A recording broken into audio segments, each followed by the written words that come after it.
Hi అండి, నమస్తే. Welcome to Macherla's kitchen and vlogs. ఈరోజు రెసిపీ ఉగాది పచ్చడి చేయబోతున్నానండి. త్వరలోనే ఉగాది వస్తుంది కదా. ముందుగా అందరికీ ఉగాది శుభాకాంక్షలు. ఉగాది పండుగ నాడు పంచాంగ శ్రావణంతో పాటు పచ్చడికి ఎంతో విశేష ప్రాధాన్యత ఉంటుంది. ఉగాది పచ్చడి అంటేనే షడ్రుచుల సమ్మేళనం. తీపి, పులుపు, ఉప్పు, కారం, వగరు, చేదు, ఈ 6 రుచులు కలిసేదే ఉగాది పచ్చడి.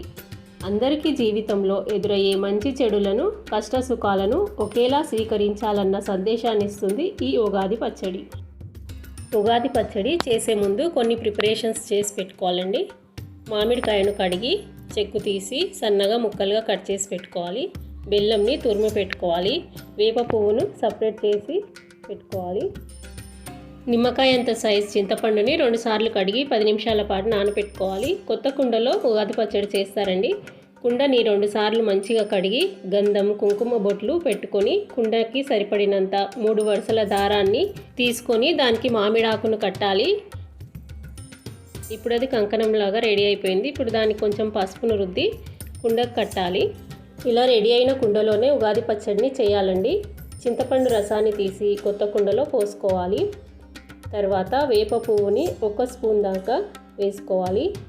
2 టేబుల్ స్పూన్ల మామిడి ముక్కలు, 3 టేబుల్ స్పూన్ల బెల్లం తురుము వేసుకోవాలి. ఉప్పు చిటికెడు, మిరియాల పొడి 1 చిటికెడు వేసుకొని 3 కప్పుల దాకా నీళ్ళను వేసుకొని పులుపును అడ్జస్ట్ చేసుకోవాలి.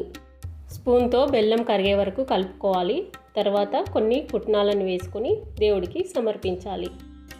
ఇంట్లో పూజ అయిన తర్వాత అందరూ చేతికి కంకణాలను కట్టుకొని భక్ష్యాలను, పచ్చడిని స్వీకరించండి. భక్ష్యాల వీడియో లింక్ డిస్క్రిప్షన్లో ఇస్తానండి, ఒకసారి చూడండి. మీకు ఈ వీడియో నచ్చినట్టయితే ఒక లైక్ చేసి మీ ఫ్రెండ్స్కి షేర్ చేయండి. అలాగే సబ్స్క్రైబ్ చేయండి. సర్వే జన సుఖినో భవంతు. Thanks for watching.